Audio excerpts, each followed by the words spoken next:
Pecha Kucha 26, Reportage and Mr Pickles. So at the start of this week, the D&AD deadline came about.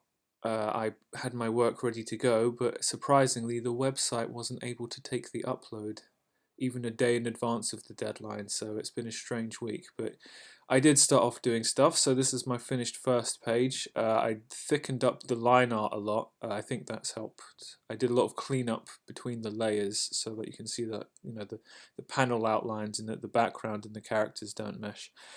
In the bottom panel, I missed a bit, so the ears have cross hatching still on them.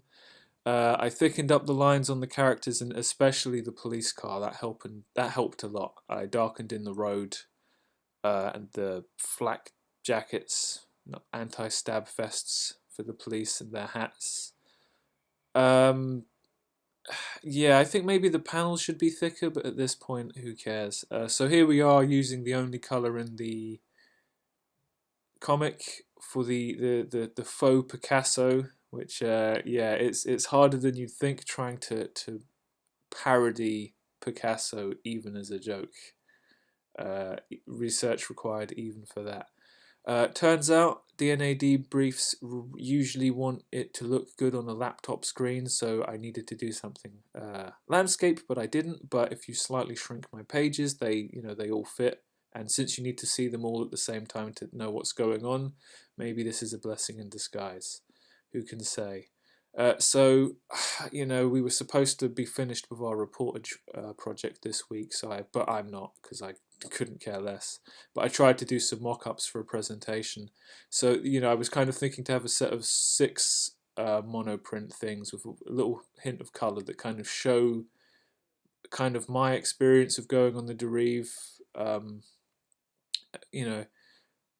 I also, just kind of taking photographs I took and then applying, say, uncontextual quotes underneath them from the Derive. I kind of like that, like the idea of having 6 where the quotes are the same, so it's the same 2 quotes on different pictures that kind of, does the meaning translate? Is it more interesting because the meaning is lost? And of course, no doubt you realize this is art, not design. And it's like, yeah, you wonder why I'm not particularly interested. But some of these images are quite strong in black and white, and in this kind of gallery, this faux gallery display, I think they are stronger than I would think they are. Part of what we had to do was put them in a box. Now, I'm going to put them on the box on the left. I'm going to buy a box and put like some 6 prints in them, but I would have liked to make the box part of the display. But realistically, I'm not a hand maker kind of person, so yeah, no thanks. Joe Brocklehurst did, oh, how do I explain this? She did really cool illustrations of kind of transgender LGBT people in the 80s, which look awesome and remind me a lot of JoJo's Bizarre Adventure. So that's the kind of one of the things I was looking at in terms of research for like screen printing, which was another outcome that we could choose between, and monoprinting. Like, these are some of the things I saw. That these are people who are active now, who are really good at what they do, and obviously we can't match this in the 2 weeks we've had since the workshops. But this is what I would like to do, and this is why it kind of makes me not want to do it, because I can't match this. Screen printing is really about ridiculously vibrant colours, fantastic composition, and bold ideas, and applying it to the whole Derive. Let's go for a walk and make it interesting. It's like, I'd have to be very enthusiastic to make that fly. Here we go, 3 weeks in the waiting. Mr Pickles, Adult Swim cartoon about a dog who is what, Satanist? I don't know. He's a bad dog and a good dog at the same time, always with an innocent face. He is part of this family belonging to, I don't even remember the kid's name, Little Billy, but like one of the running jokes is that Mr Pickles wants to bang the mum. He's always innocently groping her, and everybody kind of ignores it because he is just a dog, and he's always got the innocent face.